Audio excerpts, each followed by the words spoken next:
first note with that glide. Sa, no, sa. You know, if you close your eyes and not look at my head movement, maybe you will get it. I can't sing without making my head move. Sa, re. I have to glide that first note. If I don't land correctly. The next note. So this is how the first line goes. Srinathadi Guru Guho Jayati Jayati Srinathadi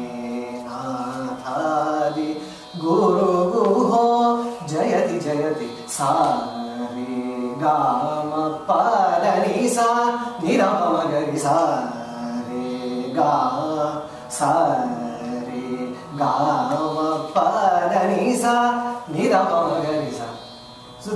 So as a part of the progression exercises when you learn music,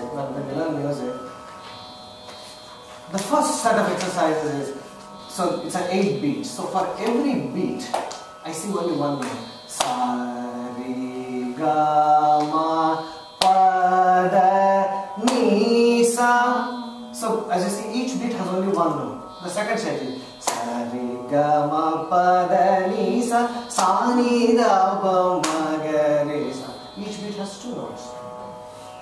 Sa, re, ga, ma, pa, da, ni, sa, sa, ni, da, pa, ma, ga, re, sa, sa, re, ga, ma, pa, da, ni, sa, sa, ni, da, pa, ma, ga, re, sa.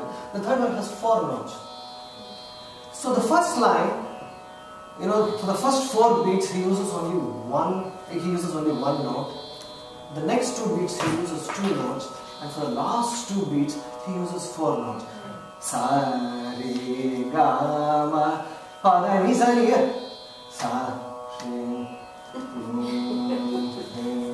na, tha, di, guru, guho, jayati, jayati, sa, re, ga, ma, pa, da, ni, sa, ni, da, pa, ma, ga, re, sa, sa, re, ga, ma, pa, da, ni, sa, ni, da, pa, ma, ga, re, sa.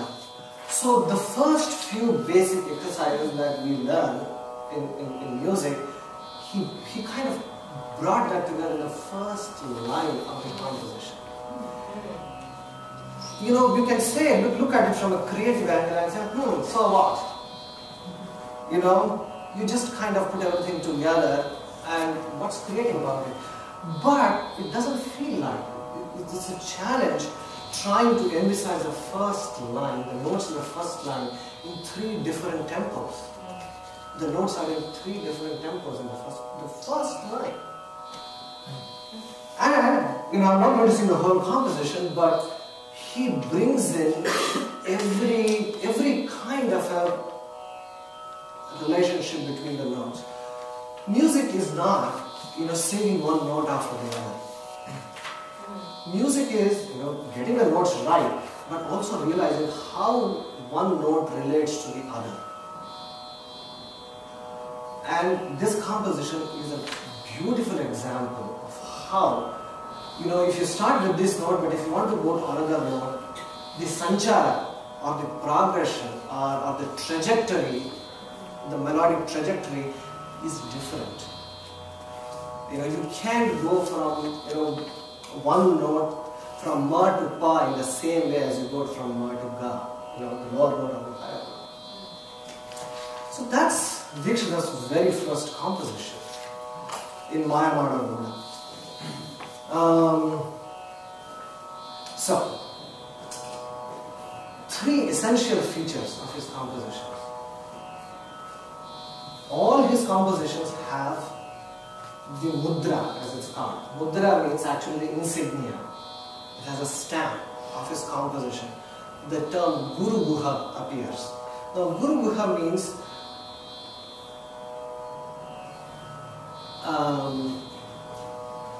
he is looking at Kartikeya. Guha is Kartikeya. Kartikeya in the form of a teacher. So he kind of made him his teacher. You know, Kartikeya as his teacher. And so he used that mudra in all of his compositions.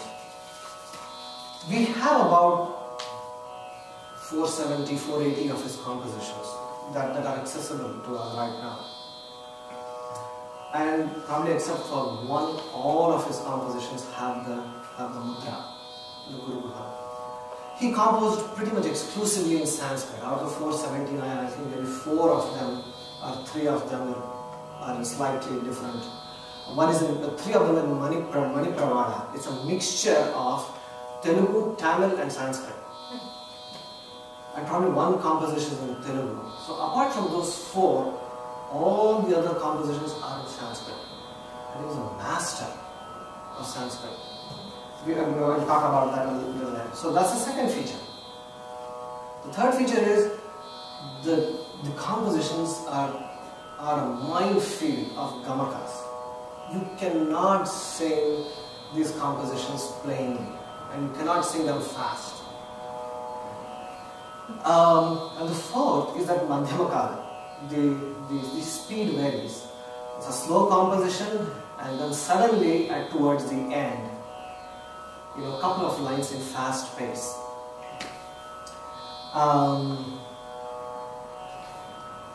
I will talk about the gamakams as I see each, and as I keep seeing each. Oh my good Lord, it's already 11:45. We started late.